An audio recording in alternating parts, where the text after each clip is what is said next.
بسم الله الرحمن الرحيم. الحمد لله وكفى وسلام على عباده الذين اصطفى. أما بعد، فقد قال الله تبارك وتعالى في القرآن المجيد والفرقان الحميد: فأعوذ بالله من الشيطان الرجيم. بسم الله الرحمن الرحيم. إن عدة الشهور عند الله 12 شهرا في كتاب الله يوم خلق السماوات والأرض منها 4 حرم ذلك الدين القيم فلا تظلموا فيهن أنفسكم. صدق الله العظيم. وقال النبي صلى الله عليه وسلم: أفضل الصيام بعد رمضان شهر الله المحرم، أو كما قال عليه الصلاة والسلام. اللہ تبارک و تعالیٰ اپنے کلام مجید کے اندر فرماتے ہیں: ان عدت الشہور عند اللہ 12 شہرا فی کتاب اللہ، کہ بے شک مہینوں کی گنتی اللہ کے نزدیک 12 مہینے ہیں، اس دن سے جسے اللہ تبارک و تعالیٰ نے زمین و آسمان کو پیدا فرمایا. منہا 4 حرم، ان میں 4 مہینے حرمت اور عظمت والے ہیں. فلا تظلموا فیہن انفسکم، بس تم ان 4 مہینوں میں اپنے آپ پر ظلم مت کرو. وہ کون سے 4 مہینے ہیں؟ محرم، رجب، ذوالقعدہ، ذوالحجہ. کہ ہمیں محرم الحرام میں کیا کرنا چاہیے کہ شریعت نے ہر طرف ہماری رہبری و رہنمائی کی کہ ایک طریقہ غیروں کا ہوتا ہے اور ایک طریقہ شریعت کا ہوتا ہے. جو شریعت کا طریقہ ہوتا ہے غیر اس کے برخلاف بالکل اپنا طریقہ ایجاد کر دیتا ہے. اس لیے اللہ تبارک و تعالیٰ نے کلام مجید کے اندر فرمایا: قل یا ایھا الکافرون، اے کافروں کہہ دو، لا اعبد ما تعبدون، تم جس کی عبادت کرتے ہو میں اس کی عبادت نہیں کروں گا. ولا انتم عابدون ما اعبد، اور میں جس کی عبادت کرتا ہوں تم اس کی عبادت نہیں کرو گے. تو گویا ایک دوسرے الفاظ میں کہلوایا جا رہا ہے: اے کافروں، تمہارے لیے تمہارا دین اور میرے لیے میرا دین محبوب ہے. کہ تیرا راستہ الگ اور میرا راستہ الگ. اللہ تبارک و تعالیٰ نے کلام مجید کے اندر صاف طور پر اعلان فرمایا، لیکن ہم غیروں کے طریقے کتنے ایجاد کرتے ہیں. یہ قرآن کا حکم تھا. نبی کریم صلی اللہ علیہ وسلم نے حدیث میں فرمایا: افضل الصیام بعد رمضان شہر اللہ المحرم، کہ رمضان کے بعد افضل ترین روزہ محرم کا روزہ ہے. کہ اللہ تبارک و تعالیٰ نے 12 مہینوں میں سے کسی مہینے کی نسبت اپنی طرف نہیں فرمائی سوائے محرم کی، کہ شہر اللہ فرمایا. اس پر اس کی فضیلت ثابت ہوتی ہے کہ اسلامی سال کا پہلا مہینہ محرم ہے، کہ اس میں گناہوں سے خاص طور پر بچنا چاہیے، شرک و بدعت سے بچنا چاہیے.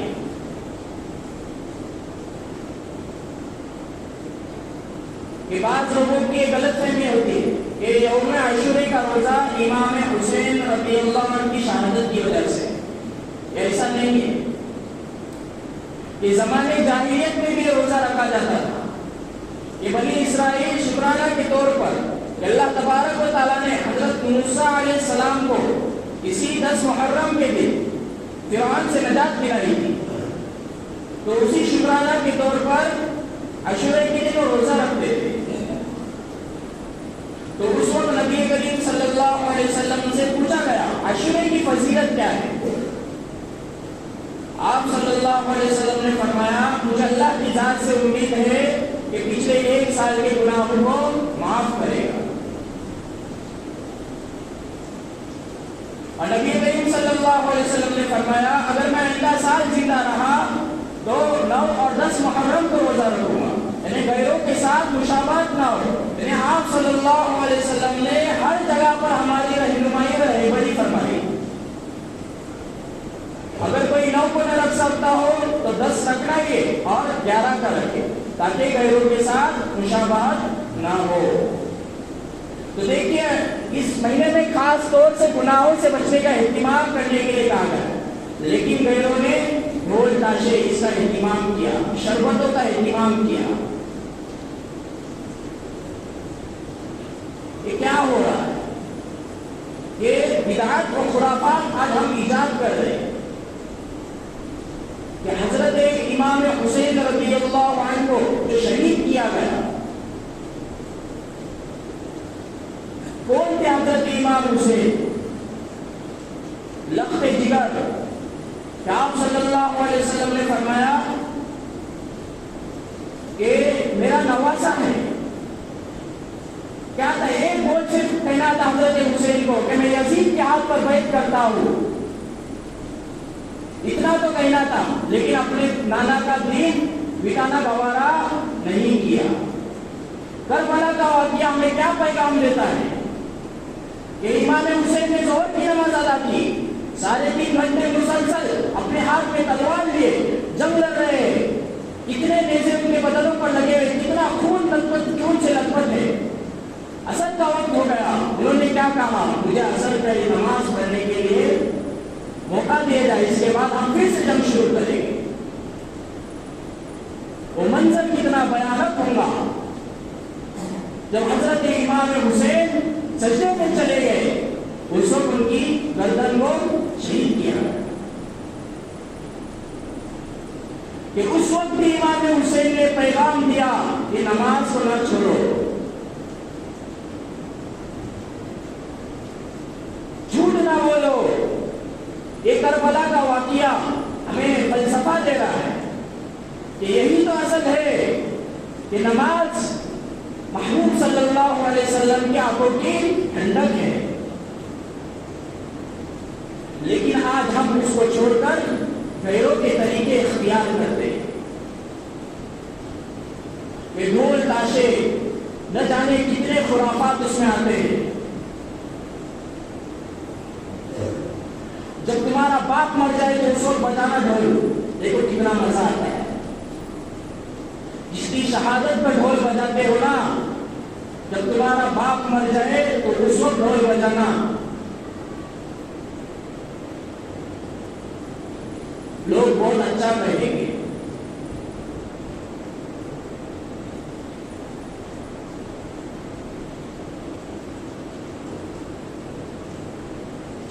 حضرت امام حسین نے دین کو مٹانا گوارا نہیں سمجھا، کہ امت کو تعلیم دی، کہ شہید ہو کر چلے گئے، اپنے دونوں بیٹے بھی شہید ہو گئے۔ آخر میں امام زین العابدین نے جب اس بدبخت یزید نے حضرت امام حسین کی گردن کو تلوار کی نوک پر اٹھایا اور خوشی کے مارے ناچنے لگا کہ یزید نے تو سب کچھ پا لیا، لیکن امام حسین نے شہادت نوش فرما کر سب کچھ پا لیا، جس کو حضور صلی اللہ علیہ وسلم نے نوجوانوں کا جنت میں سردار بتایا۔ کون تھے؟ فاطمہ کے لخت جگر، شیر خدا حضرت علی کے بیٹے تھے۔ کیا آج ہم ان کی اتباع کرتے ہیں؟ ہم اپنے آپ کو حسینی کہتے ہیں، اہل بیت کہتے ہیں، پھر کہاں ہمارے اندر ان کی تعلیمات ہیں؟ بہت سوچنے کا مقام ہے کہ آج ہم کس موڑ پر کریں کہ دن بدن ہم پر اللہ کے عذاب آ رہے، پھر بھی ہم گناہوں سے توبہ کرنے کے لیے تیار نہیں ہیں۔ کہا جاتا ہے شرک و بدعت مت کرو، پھر بھی ہم اسی کو رواج دیتے ہیں، رائج کرتے ہیں۔ کیا بالکل سراسر غیروں کا طریقہ ہوتا ہے اس میں۔ صرف ایک بات، میری بات بری لگے گی لیکن یاد رکھو، جب غیروں کے تہوار ہوتے ہیں وہ بھی اپنا 10-15 دن کا گنپتی بلاتے ہیں اور اس کو سب کچھ کھلاتے ہیں، اسی طرح کر لو نا، جو سر پر نچاتے ہو، کیا ملا اس سے؟ کون سے جھنڈے گارے بنے؟ کون سے بابا نے کہا تھا کہ ہم آئے ہماری شہادت ہو جائے تو ہر سال اس کے جشن میں منانا؟ کون سے بابا نے کہا تھا؟ جو اللہ کے ولی سے جنگ چھیڑتا ہے وہ اللہ سے جنگ چھیڑتا ہے، یاد رکھنا۔ بہت ثواب کما لیا تو عذاب نہیں تو کیا آئیں گے؟ پھر کہنا دعا کے لیے ہاتھ اٹھتے ہیں، دعائیں قبول نہیں ہوتی ہے. کہاں سے ہوں گی دعائیں قبول؟ دن رات خرافات میں گزر رہے ہیں. بس مجالسوں کا قائم کرنا کہاں سے ثابت ہے؟ امام حسین کی شہادت کے طور پر ایک محرم سے مجالسیں قائم کی جاتی ہے، شربتوں کا خصوصاً اہتمام کیا جاتا ہے. ارے کیوں شرک کو اپنا رہے ہو؟ اللہ تبارک و تعالیٰ نے صاف قرآن مجید کے اندر اعلان فرمایا ان الشرک لظلم عظیم.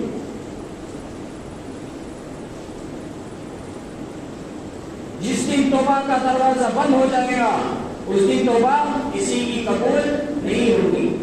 یہی محرم ہے جس دن اللہ تبارک و تعالیٰ نے زمین و آسمان قلم کو پیدا فرمایا، حضرت آدم علیہ السلام کو پیدا فرمایا، حضرت موسیٰ علیہ السلام کو فرعون سے بھی اسی 10 محرم کے دن نجات دلائی، حضرت یونس علیہ السلام کو 40 دن مچھلی کے پیٹ میں رکھنے کے بعد محرم کے 10ویں دن ہی آزاد فرمایا.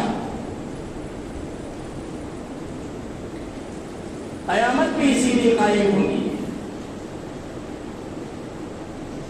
اگر ہم شرک و بدعت میں اپنے تمام رواجات کرتے رہے اور خدا نہ خواستہ اسی میں ہماری موت آ گئی تو ہمارا حشر کیا ہوگا؟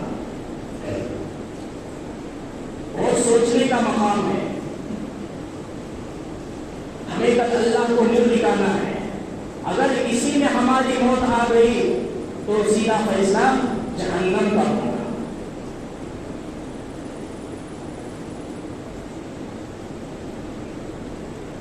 اللہ نے ابھی بھی موقع دیا ہے اپنے آپ کو اور اپنے اہل بیت کو، اپنے اہل و عیال کو آپ صلی اللہ علیہ وسلم کے طریقے بتلائے اور آپ صلی اللہ علیہ وسلم نے جو تعلیمات دی اس پر ہم اپنے آپ کو سنوارے. آپ صلی اللہ علیہ وسلم نے فرمایا جو عاشورے کے دن اپنے اہل و عیال پر فراخی کرتا ہے یعنی خرچ کرتا ہے، اللہ تبارک و تعالیٰ سال بھر اس کے رزق میں کشادگی عطا فرماتے ہیں. اس ایک روزے کی فضیلت اللہ تبارک و تعالیٰ صلی اللہ علیہ وسلم نے اتنی فرمائی اور اس روزے کو اللہ تبارک و تعالیٰ نے افضل ترین روزہ فرمایا. رمضان کے بعد افضل ترین روزہ.